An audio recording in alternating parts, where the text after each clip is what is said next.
Well, there has been very little at the moment, still very harsh language used against Rishi Sunak. The only real people to speak up have been Suella Braverman, who went on national TV and went, if Rishi Sunak should take responsibility for all these losses. Something else that, of course, Jacob Rees-Mogg that we covered just yesterday also echoed. You'll notice them wanting Rishi Sunak to take responsibility for these losses. There's a reason for that, because then once they lose, they can just blame all that problem on, on Rishi. Nothing to do with like all that bad policy, terrible ideas, or anything like that. Oh no, that's just all on that, that little Rishi Sunak fellow that that just happened to be leader. Nothing to do with me. Nothing to do with me. This is new Tories. Also forgetting that probably the likelihood the next Tory leader will be very, very likely from the current cabinet or have served time in the cabinet in some way, shape, or form. They're not going to be, shall we say, completely squeaky clean. But try as they might, they are now on a new maneuver field. Instead, the new call to action that they now seem to be pushing, as we've seen from Suella Braverman and again Jacob Rees-Mogg, is if only they had listened to me, then we would not be in this situation. And then out of nowhere, out of the right flank, comes Robert Jenrick with the steel chair. Or should we say 30 steel chairs at this point? Because if Rishi Sunak cannot fulfill his 5-point plan that he's had for over a year and a half, then I doubt Robert Jenrick's new 30-point plan to curb immigration is also going to be effective. And yes, you heard that right. Robert Jenrick is proposing a 30-point plan.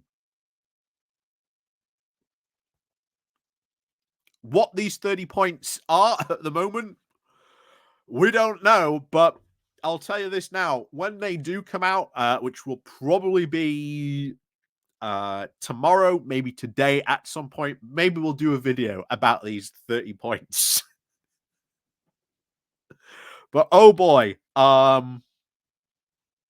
yeah, this announcement, I am not going to be too surprised if some other Tories suddenly start coming forward and going, "Oh, if Rishi Sunak only listened to my 87-point plan on the economy, then we would not be in this problem.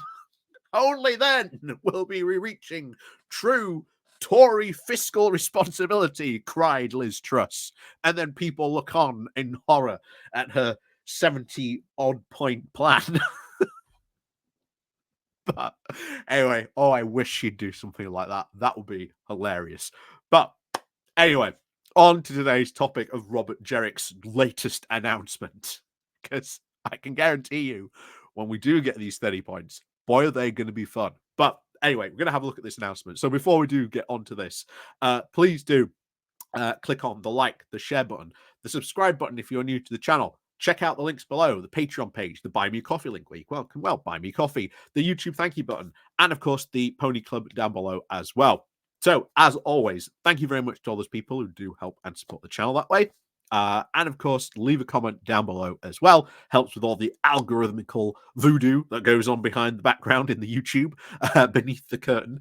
And of course, as always, thank you very much to all those people who do help and support the channel that way. So, let's crack on into this. This comes to us courtesy of actually a Scottish newspaper of the P&J, the Press and Journal, with the title of Robert Jenrick heaps pressure on Sunak with 30-point plan to curb migration.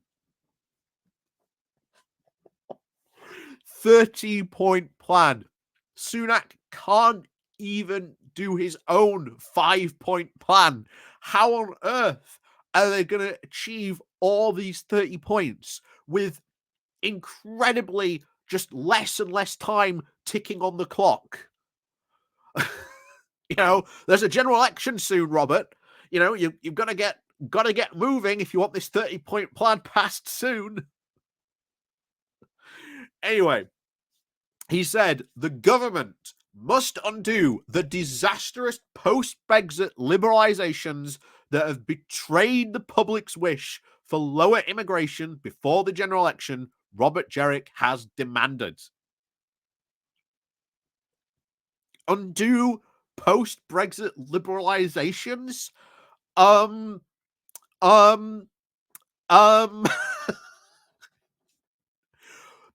We have not liberalized the immigration system here in the UK. Since the Tories came to power, the immigration system has only become more and more right wing.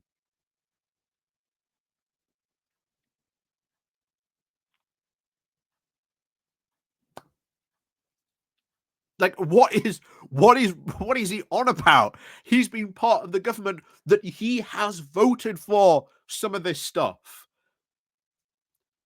And yet, that's just they just liberalized all this stuff. How could they? What is Robert Jenrick on? But anyway, the Tory former immigration minister has now put forward more than 30 recommendations to try and curb migration in the Centre for Policy Studies report he has now co-authored. The proposals include capping health and care visas at over 30,000, scrapping the graduate route for international students, and indexing salary thresholds for visa routes in line with inflation. Okay, some of those would be incredibly damaging, especially the graduate route for international students. Because I've said this before. Like, if someone comes here to study at a university and gets a degree, they should absolutely be given like a visa route and a way to become a citizen. Because the last thing you want is someone coming to a British university, getting all that knowledge, and then instead of putting that knowledge to work here in the UK, goes back home. Like, you do not want that to happen. Like, that is bad.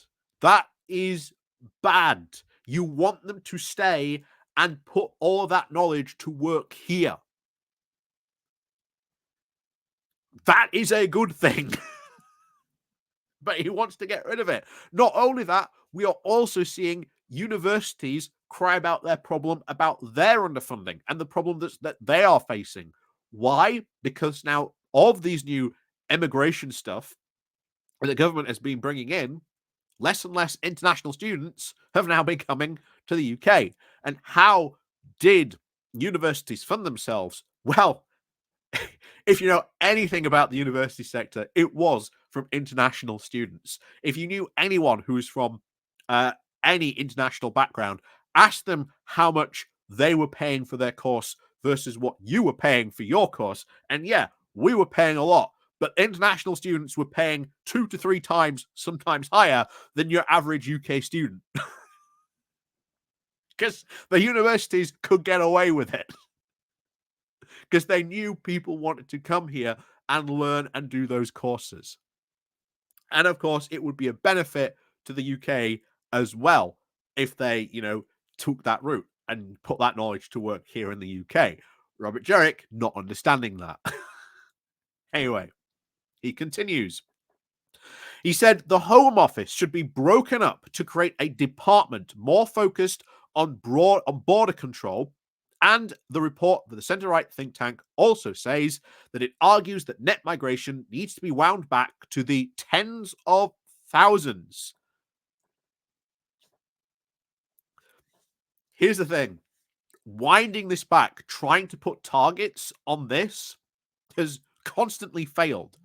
Every single time, from David Cameron, Priti Patel, Suella Braverman, whenever they've tried to get to this number, it's not exactly worked.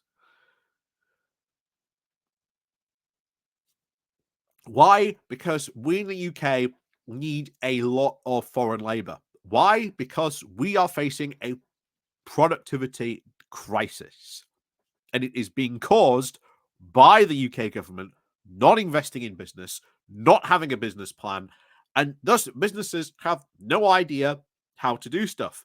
Oh, you want better trained people in the UK? Well, why hasn't the UK been investing in training, development, apprenticeships, all this stuff that it could have been doing for the last 14 years to, improve and level up being, the keyword guys?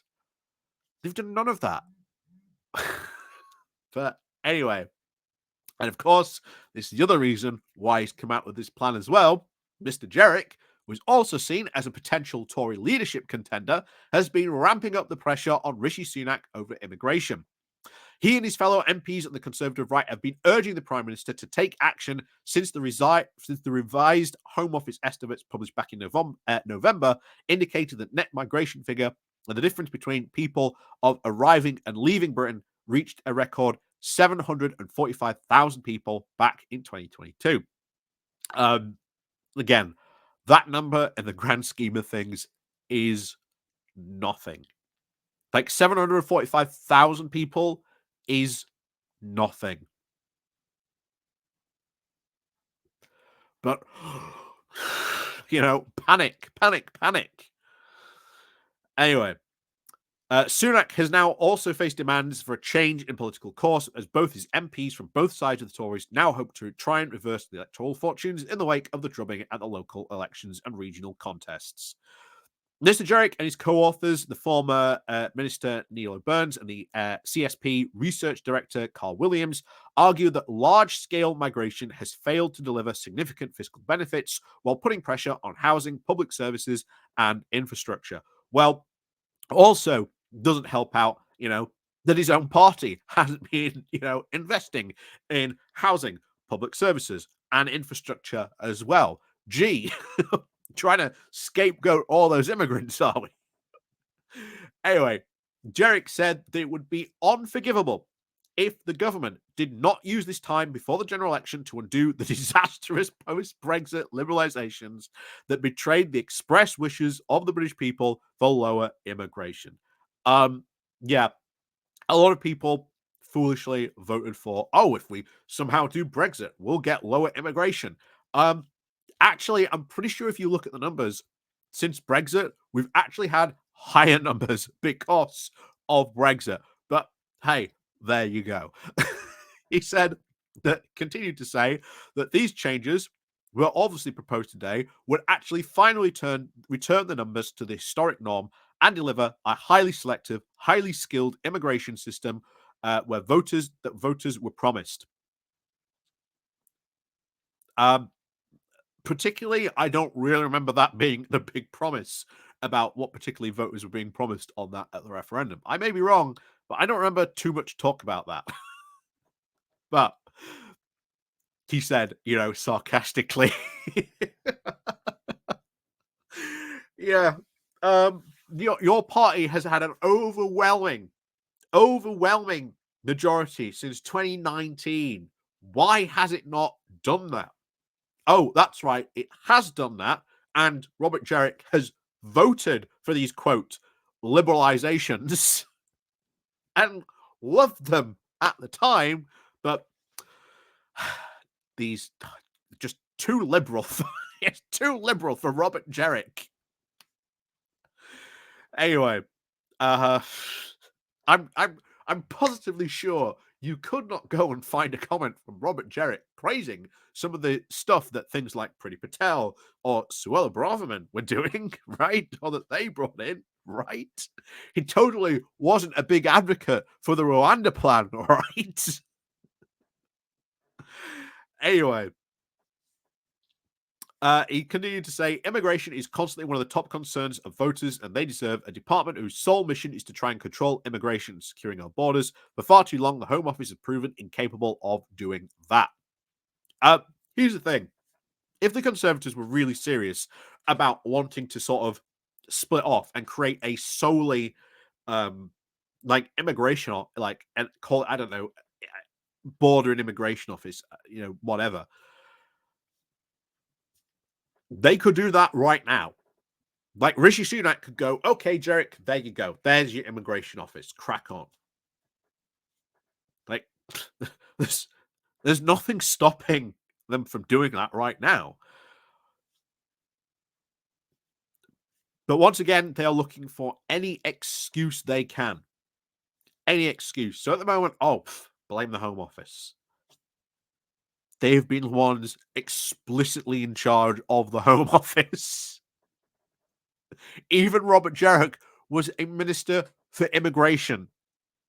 Technically part of the Home Office as well.